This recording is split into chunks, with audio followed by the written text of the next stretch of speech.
வணக்கம். இரவோடு இரவாக வந்து நின்ற துணை ஜனாதிபதி சிபிஆர் அவர்கள், அவரை பார்த்தவுடன் சட்டென முதலமைச்சர் மு.க.ஸ்டாலின் அவர்கள் செய்த செயல் நெகிழ வைத்த நிகழ்வு. அப்படி நேற்று இரவு முதலமைச்சர் மு.க.ஸ்டாலின் மற்றும் துணை ஜனாதிபதி சிபிஆர் ஆகியோரது சந்திப்பில் என்ன நடந்தது என்பது பற்றிய முழு விவரத்தோட இப்ப நம்ம பார்க்கலாம். தமிழ்நாட்டில் சட்டமன்ற தேர்தல் நெருங்கி வரும் நிலையில் தமிழக அரசியல் களமே பரபரப்பாக இயங்கிக் கொண்டுள்ளது. இப்படிப்பட்ட நிலையில் நேற்றைய தினம் திடீரென இந்திய துணை குடியரசுத் தலைவர் சி.பி. ராதாகிருஷ்ணன் அவர்கள் முதலமைச்சர் மு.க.ஸ்டாலின் அவர்களை சந்தித்திருப்பது அரசியல் வட்டாரத்தில் அனைவரது கவனத்தையும் ஈர்த்துள்ளது. அதாவது தேர்தல் நெருங்கி வரும் நிலையில் அனைத்து கட்சிகளும் ஒருவர் மீது ஒருவர் கடுமையான விமர்சனங்களை முன்வைத்து வருகின்றனர். குறிப்பாக முதலமைச்சர் மு.க.ஸ்டாலின் அவர்கள் அதிமுக மற்றும் பாஜகவை கடுமையாக விமர்சித்து வருகிறார்.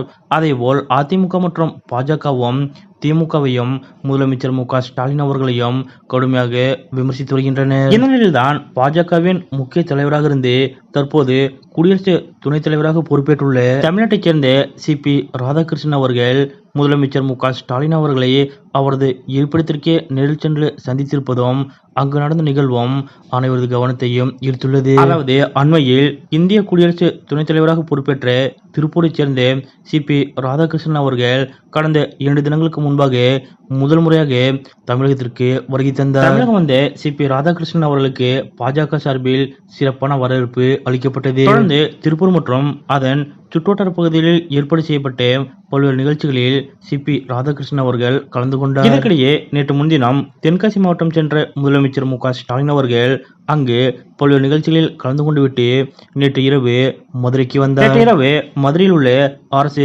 விருந்தின மாளிகையில் தங்கி முதலமைச்சர் மு.க.ஸ்டாலின் அவர்கள் ஓய்வெடுத்தார். இதற்கிடையே துணை ஜனாதிபதி சி.பி. ராதாகிருஷ்ணன் அவர்களும் நேற்றைய தினம் மதுரைக்கு வந்து மதுரை மீனாட்சி அம்மன் கோவிலில் சுவாமி தரிசனம் செய்தார். அப்போது மதுரை அரசு விருந்தின மாளிகையில் முதலமைச்சர் மு.க.ஸ்டாலின் அவர்கள் தங்கியிருப்பதை அறிந்த துணை குடியரசுத் தலைவர் சி.பி. ராதாகிருஷ்ணன் அவர்கள் நேராக அங்கேயே சென்று முதலமைச்சர் மு.க.ஸ்டாலின் அவர்களை மரியாதை நிமித்தமாக சந்தித்தார். அப்போது சி.பி. ராதாகிருஷ்ணன் அவர்களை பார்த்தவுடன் மிகுந்த மகிழ்ச்சியடைந்த முதலமைச்சர் மு.க.ஸ்டாலின் அவர்கள் அவருக்கு கை கொடுத்து கட்டி அணைத்து தனது வாழ்த்துக்களை தெரிவித்தார். மேலும் அவரோடு அமர்ந்து சில மணி நேரங்கள் முதலமைச்சர் மு.க.ஸ்டாலின் அவர்கள் பல்வேறு விஷயங்கள் குறித்து கலகலப்பாக உரையாடினார். இந்த நிகழ்வில் திமுக எம்பி கனிமொழி அவர்களும் உடனிருந்தார்.